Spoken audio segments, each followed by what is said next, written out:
जो युवा आते हैं उनको हर प्रकार से चरित्रवान बनना है, काम काज करते हुए सनातन धर्म की रक्षा भी करना है। श्री राम मंदिर पंचकुइया अति पुण्यमय क्षेत्र है कि पक्षी वहाँ पर आकर के निवास करें। 4 क्विंटल पक्षियों को रोज़ 4 बजे सुबह दाना डाल दिया जाता है, वो शाम तक सब खत्म हो जाता है। और जो नहीं जुड़े हुए हैं उनको भी मैं हाथ जोड़ करके निवेदन करूँगा कि जीवन का फल यही है। स्वागत है एक बार फिर से आपके अपने इस YouTube चैनल सबकी बात सबके साथ में। और दोस्तों आज हम आ चुके हैं पंचकुइया राम मंदिर परिसर में, जो कि अपने आप में एक बहुत ही अद्भुत स्थान है। आगे हम जानेंगे इस मंदिर से जुड़ी कुछ विशेष जानकारी। हम पूरी कोशिश करेंगे यहाँ के जो महामंडलेश्वर जी हैं उनसे भी हम मिलें, उनसे जानकारी लें इस मंदिर की। जैसे कि आप मेरे ये लेफ़्ट साइड में देख सकते हैं, एक बड़ा सा स्तंभ आपको दिख रहा होगा। ये कोई आम स्तंभ नहीं है, ये पक्षियों का सबसे बड़ा एक इसे तीर्थ स्तंभ कहा गया है। और ये इंदौर का पहला तीर्थ स्तंभ है जो कि 52 फीट बड़ा है, 52 फीट जो है बड़ा है। और इसमें जो है आकर के सारे पक्षी रह सकते हैं। और ऐसे ही इनिशिएट लिया गया है पक्षी दया भावना से कि ऐसे ही और स्तंभ भी बनाए जाएंगे आगे। हालांकि ये जो है इंदौर का भी पहला है। वैसे तो यहाँ का जो लोकेशन अगर आप पंचकुइया राम मंदिर परिसर सर्च करेंगे मैप पे तो आपको आसानी से मिल जाएगा, लेकिन फिर भी आपकी सहूलियत के लिए हम नीचे आपको डिस्क्रिप्शन में गूगल मैप का लोकेशन दे देंगे, आप आसानी से ट्रैक करके आ सकते हैं। मैं बहुत बहुत आभार करना चाहूँगा गुरुजी का, उन्होंने हमें अपना कीमती समय दिया। तो जय श्री राम गुरुजी। सबसे पहले मैं आपसे आपका परिचय जानना चाहूँगा और यहाँ की शुरुआत कैसे हुई, थोड़ा सा बताइएगा व्यूअर्स को। महामंडलेश्वर राम गोपाल दास श्री राम मंदिर पंचकुइया, यह स्थान संत समाज में अति प्राचीन है। श्री राम मंदिर पंचकुइया, यहाँ पर भगवान टीकम जी विराजमान हैं, भगवान राम जी विराजमान हैं, चारों भाइयों के साथ में नरसिंह भगवान विराजमान हैं, हनुमान जी महाराज विराजमान हैं, पंचेश्वर महादेव, नर्मदेश्वर महादेव, विश्वेश्वर महादेव, रामकृष्ण मंदिर, खेड़ापति सरकार। यह इंदौर का पश्चिम क्षेत्र जो है यह बड़ा ही पवित्र और पुण्यमय क्षेत्र है। उसमें यह श्री राम मंदिर पंचकुइया अति पुण्यमय क्षेत्र है। यहाँ पर जो भी भक्त आते हैं और अपनी मनोकामनाएं भगवान से करते हैं, वह सारी शुभ मनोकामनाएं भगवान भक्तों की पूरी करते हैं।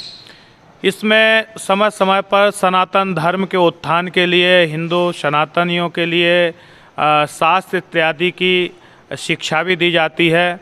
यहाँ एक गुरुकुल चल रहा है जिसमें निःशुल्क बच्चों को शिक्षा दीक्षा दी जाती है।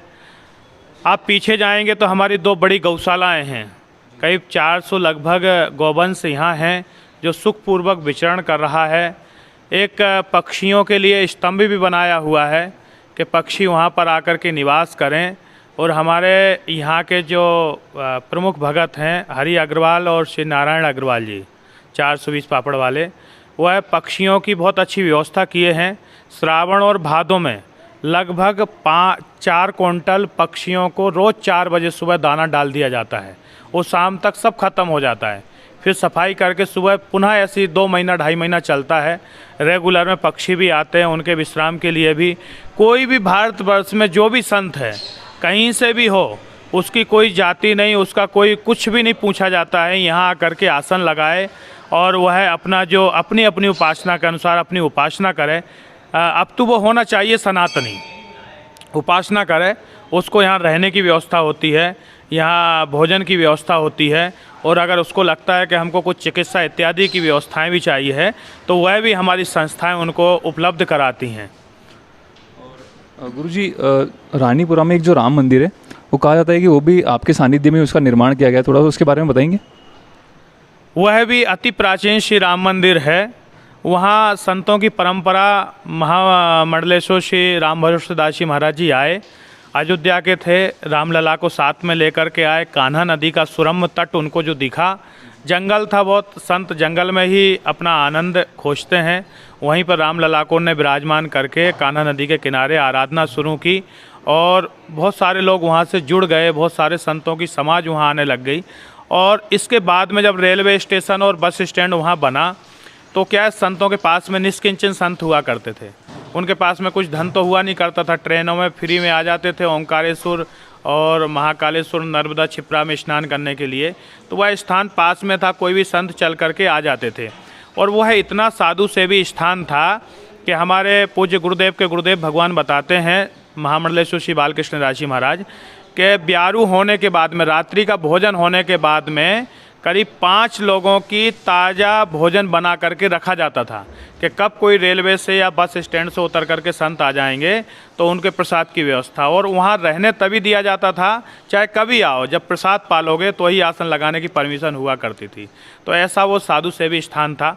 कालांतर में कुछ आताताई विधर्मियों ने उसको तोड़ने का कुचक्र जो किया, तोड़ दिया, नष्ट कर दिया, लेकिन हमारे सदगुरुदेव भगवान जगत गुरु द्वाराचार्य मलुक पीठाधीश्वर जी महाराज और पंचकुइया के पूर्व महंत महामंडलेश्वर श्री लक्ष्मणदास जी महाराज एवं पंडित श्री रमेश मेंदोला विधायक जी के अथक प्रयास से और सहयोग से वह दिव्य और भव्य स्वरूप में पुनः प्रकट हुआ है।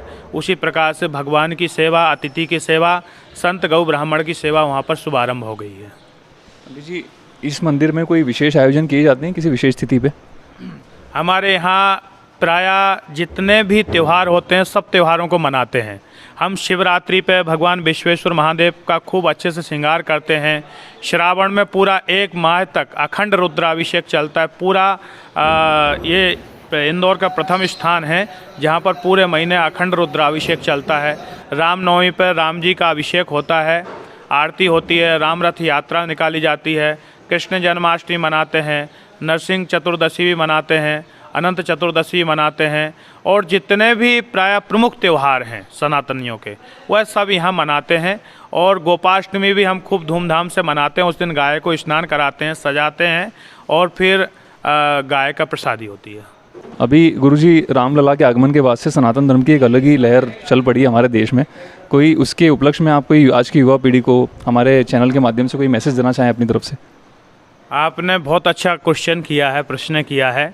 जब अयोध्या में शुभारंभ हुआ था एक विवादित ढांचे को ढहाना, तो हमारे मालवा और निवाड़ का प्रतिनिधित्व इस मंदिर के अधिष्ठात्रा महामंडलेश्वर श्री लक्ष्मणदास जी महाराज जी ने किया था।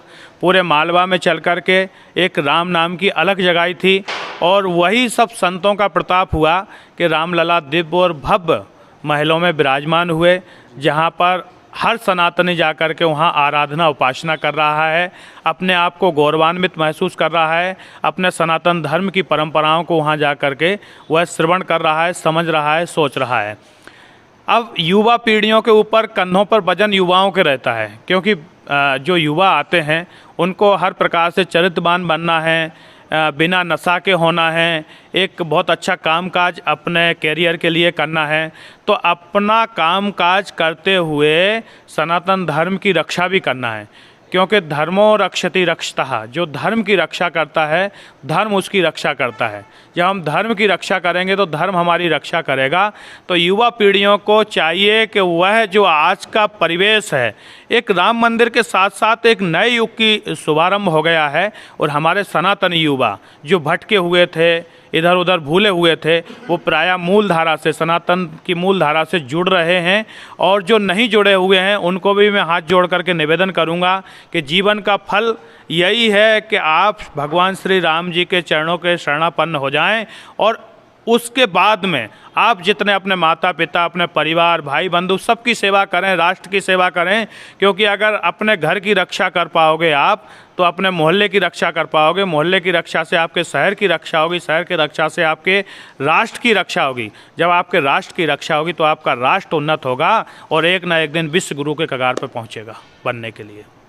बहुत बहुत धन्यवाद आपका समय देने के लिए। जय श्री राम।